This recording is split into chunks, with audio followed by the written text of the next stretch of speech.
thank you for making it to today's Let's Chat session. Apologies if you've kind of missed this because the link wasn't working as we expected for the Teams invite this morning. And thank you for those that have flagged it. So, good point of this week is actually I've had quite a few questions submitted in advance. So I thought I could work through those with you that are joining with me today. If not, hopefully you're able to catch up on this in your own time and I've covered your question. So first off, who am I? If you've not joined before, I am Hannah Shepherd. I am a high value fundraising consultant at Money Tree Fundraising. Basically, I cover anything to do with major donors, corporate fundraising and trusts and foundations. However, I am a major donor fundraising specialist. And if I'm honest, that is my preferred specialism. I just love it. I'm very, very geeky when it comes to major donor fundraising. I absolutely love running these sessions once a month. So if you're regular, great. If you're not, welcome. Trying to build a bit of a community for people to get to know each other. So we obviously have this session and we also do some paid for webinars as well, which you can join live or watch back at a later date. So we have a question in the chat. I'm going to kickstart off with the questions in the chat because they're from the people that are with us right now. So question number one, we are just starting our major donor journey. We feel we have a lot of strengths in our favour, a strong case for support, brilliant. Data that proves our impact, even better. And we are in the process of designing a philanthropy pathway. Love it. The biggest question mark for us is how do we find the right donors? Well, Rebecca, without this is going to sound like a shameless plug. But funnily enough, I am doing a whole webinar session on that this month. Let me just drop it in the chat. And it is basically about how to find major donors. So exactly where you are in this situation, you're branching out, you start putting the frameworks in place. What do you do? How does that look? What does that look like? How do you do that? Okay. Excuse me, that is my cough and cold kicking in for the day. So yes, I am doing a whole session on that. So yeah, if you are at this stage and you're getting stuck trying to find major donors, if you want to know how to approach them and basically want to have like a package of tried and tested ways to identify people who could give you that significant gift. The training on Tuesday, the 30th of June is for you. However, like I'm not that person that's going to make that very awkward plug and not give you some support now, if that makes sense. So apologies, I've had to write loads of stuff down today as well because my brain is starting to go fuzzy. But I think first and foremost, I think you need to think about what you've done, which is why you're doing it. What is your kind of major donor raison d'etre to be there? So you've got your case for support. That is brilliant. That explains the why and the how. And you've got data as well, which is also really key, especially if you're talking to high value donors. How to find them is a great session. I think the best thing you need to do, and I'm sure you've probably already done this, but sometimes organizations overlook this, is have you defined what a major donor is for your organization? Okay, so, and I mean this in like an income setting. So what is a major gift? Is that, you know, because each organization that could be very different. That could be £500, that could be £1,000, that could even be £5,000 or £10,000 upwards. So one, really start thinking about what your major gift could be. And then I would definitely say, you know, think about who those type of people are that you associate with being a major donor. So assuming you haven't got any major donors at the moment, so don't panic, but have you got anyone that is either a trustee or a volunteer or supporter who's giving a larger donation than average? Okay. Have you spoken to them about the fact that you want to grow your fundraising and actually you want to improve and grow your networks in areas where you might be able to reach people who might be able to give you a more significant donation? That's a really good place to start. I'd always advocate with like starting with your warmest people. Now, another way is if you haven't got any existing donors that are giving you a larger gift or at all, is to talk to your trustees. Like your trustees get why you're growing your major donor program or starting one from scratch. Have you chatted with your chief exec and trustees about how they could support? Now, not to make the assumption that all trustees are there and have a wealthy background, because they absolutely don't. Trustees there for a wide reasons, but do they have contacts through personal professional life that could help you engage with a major donor audience? Okay. And I think that's really important because you'd be surprised who they know and who could help. And this especially goes for your chief exec. You know, somebody was making me laugh in the organisation the other day because I was asking them, did they know about their chief exec's hobbies and like interests and I mean, I don't mean to say like knowing what's on their, Netflix reel at the moment, but more around have they got any hobbies where they would interact more with high net worth audiences? Do they go to specific exclusive events?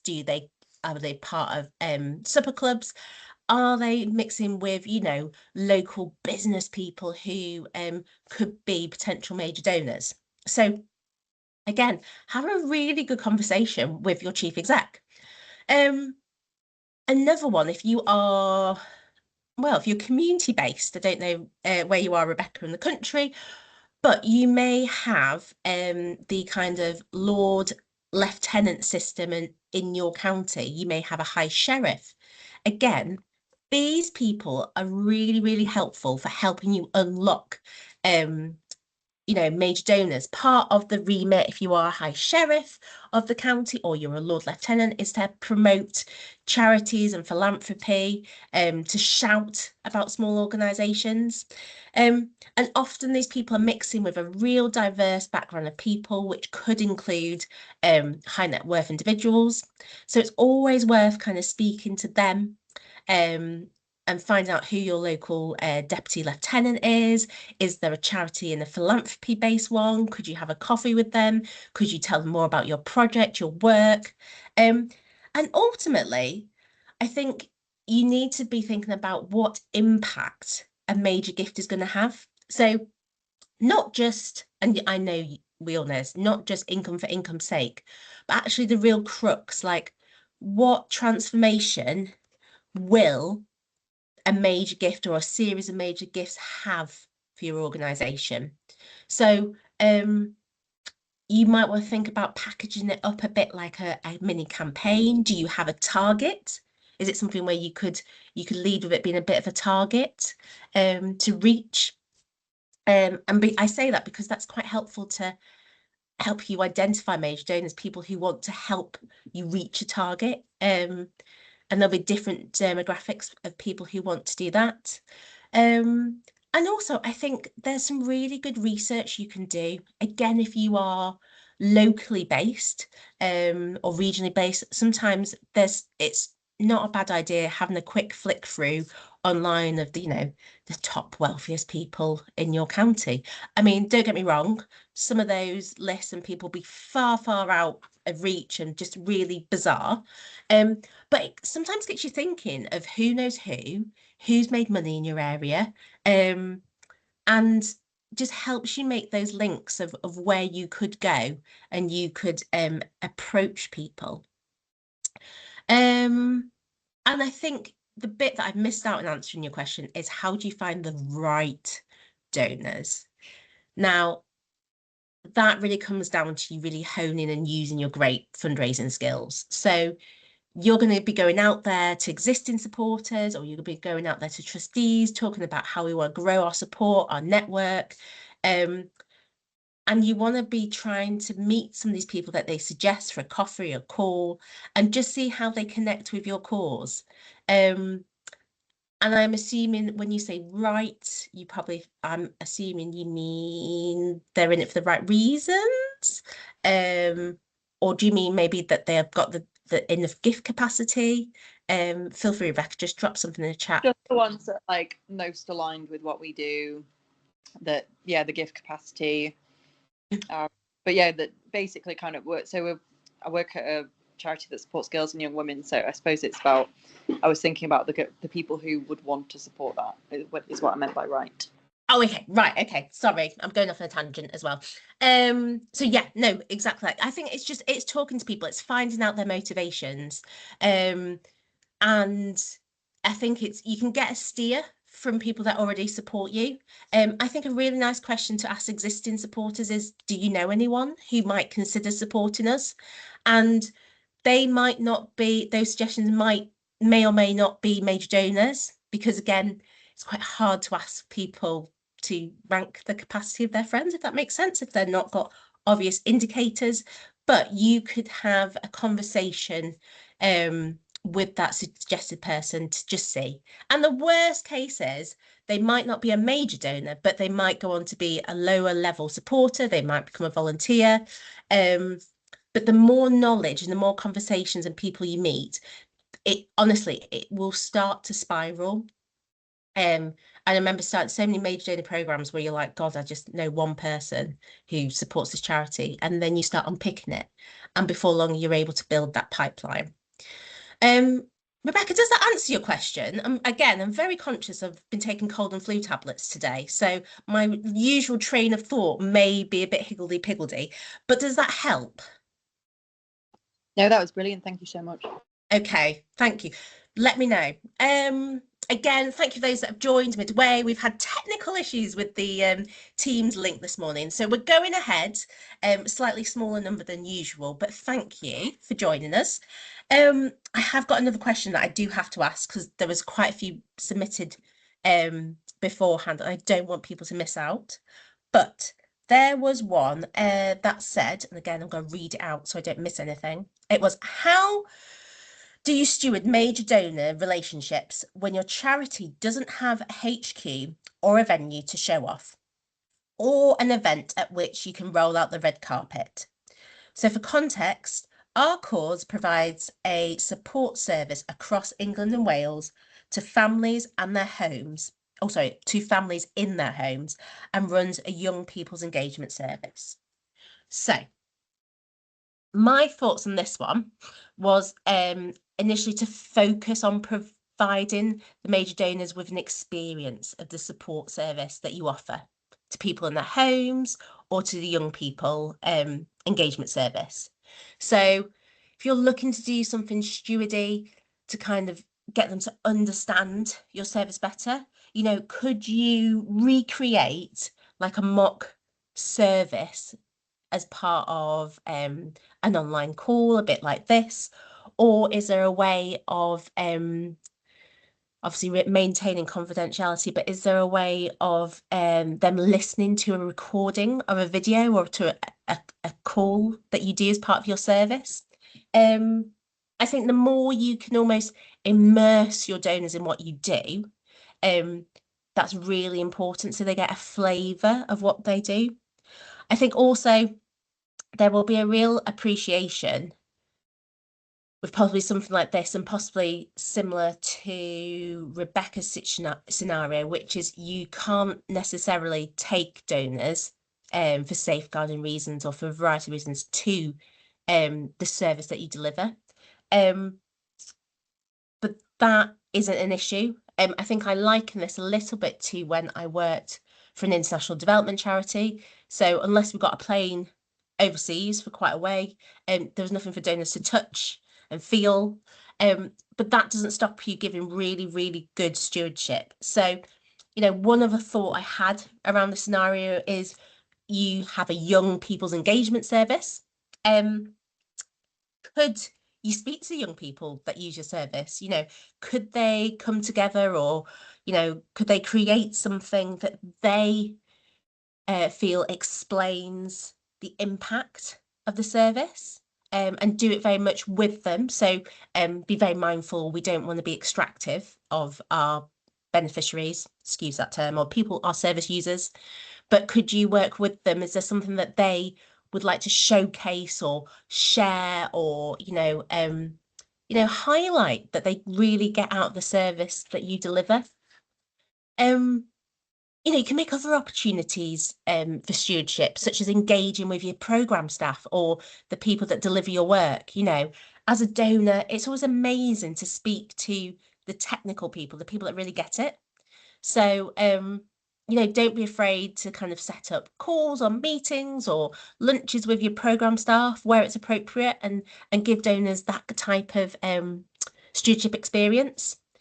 Another idea I had is, could you organize your own event and almost like bring people together, bring some of the experts that are part of your work, to hear, how it's a collective effort around the challenge that you're trying to solve.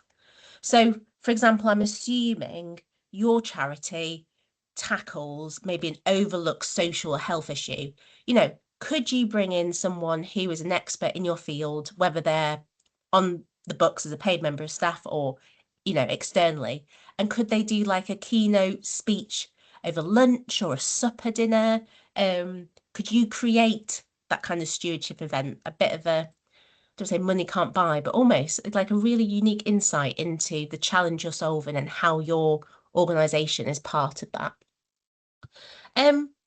And again, I think the one thing I picked up from this was, it doesn't have to be a red carpet event. So if I'm honest, I've done over the years, tickets for movie premieres, for football, rugby boxes, all those big kind of flashy things. But actually, I think some of the most effective stewardship is the stuff that's really personal, that's really tailored to the individual, that, can't be bought with money. So, things like handwritten cards, again, possibly from a beneficiary or from a service user. Could you enclose maybe some post-it notes about about the impact that their gift has had from someone that's benefited? Or just something, like that to go with your annual report. It doesn't have to be flashy. It can be really, really simple, yet really effective. Again, if anyone's got any other ideas or suggestions, feel free to put them in the chat, even if I go on to the next question. But yes, stewardship is really, really key. But I think don't ever feel bad that, stewardship's got to be something that you have to take someone to in person.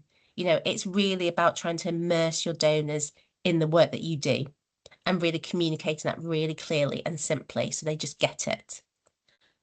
On to my next question. And again, if you've got any more, feel free to pop your hand out or shout at me. What was the other one that I had submitted this week? Here, sorry. Oof.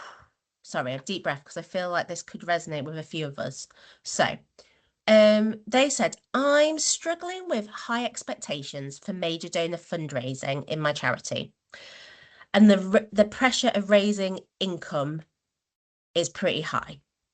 So far this financial year, we've only received a handful of gifts of around £5,000, good, from major donors or trusts and foundations. We've got a pipeline, which includes past donors and prospects, great, and we're working through that. However, my one-to-ones focus on where the most income is coming from every single month, and I feel like I'm just not meeting those targets. Okay, what can I do? So,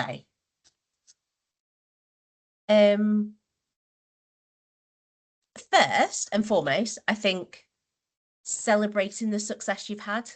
I think I definitely believe there's a bit of science between, if you are positive, you enter in a bit of a positive mindset, it'll breed positivity.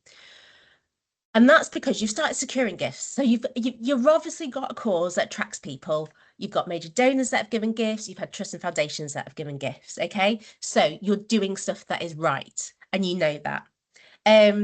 I think also, let's be really honest, the climate in the moment for fundraising is tough. I know people say this all the time, but let's be really honest. There's lots of external events that we cannot control going on out there. We know it from our own personal lives. We can see it with our supporters, our major donors. Lots of factors are in play, which are making people sometimes a bit less comfortable in making large donations. Now, there are some exceptions to that, but there is a swathe, I think, of donors that are in this pool where they're really, really thinking about the impact and the effect of their giving and being more strategic because of it. And this is why I think we really need to focus on our existing donors and really looking after them really well.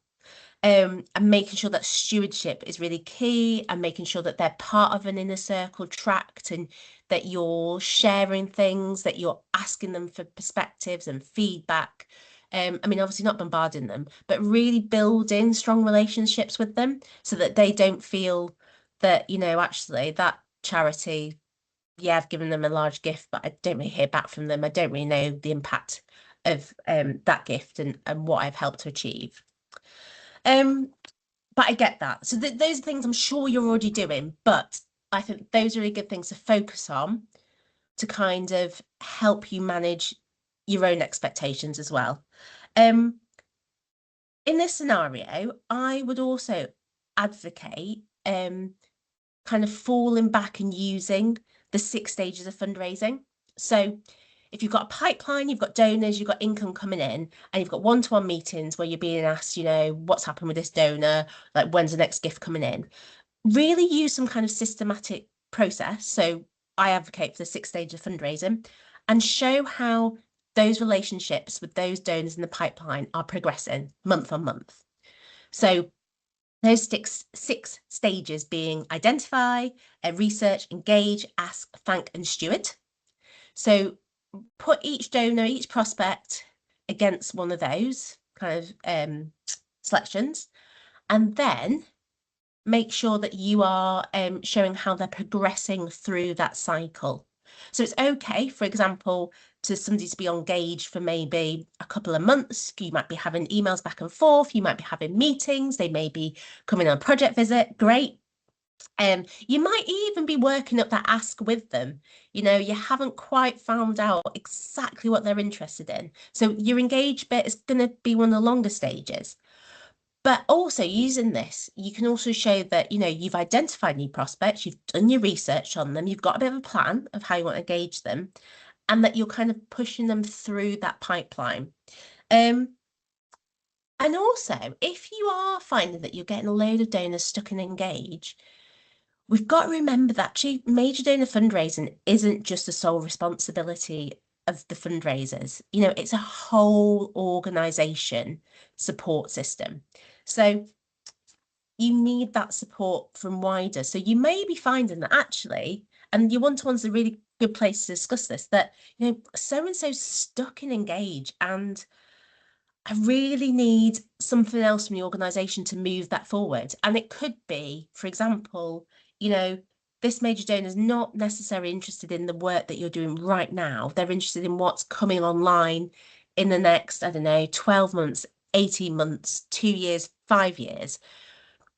Have you, as somebody, written the organisational strategy? Have you got programmatic work that can show them what's happening in the future, that they can buy into, that they can give a gift towards?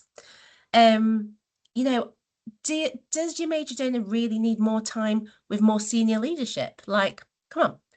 Again, we are obviously very important as major donor fundraisers, but sometimes we aren't those people that unlock the keys. So are there, do you need support from senior leadership team to meet with this major donor, to pick up the phone and have a conversation with them? Would they prefer someone with a higher title to engage with them? And you can support that conversation with whoever that is in your team to lift that and have those conversations and say the things that will tick all the major donors' boxes. And then the other thing I thought about with this is there a way that you could feed into the structure of your one-to-one? So I remember this many years ago. I really struggled with the format of my one-to-one for a couple of reasons. A bit because I think I found it demotivating. So is there a way that you could pivot your one-to-one meeting? Is there a way that your manager can still get out of the meeting what they need to achieve, but you can also feed back and feel uplifted from it as well, so that the pressure doesn't feel too intense or that you're carrying a lot? So again, is there a way maybe that, yes, income is really important. That is our role as fundraisers, to raise funds.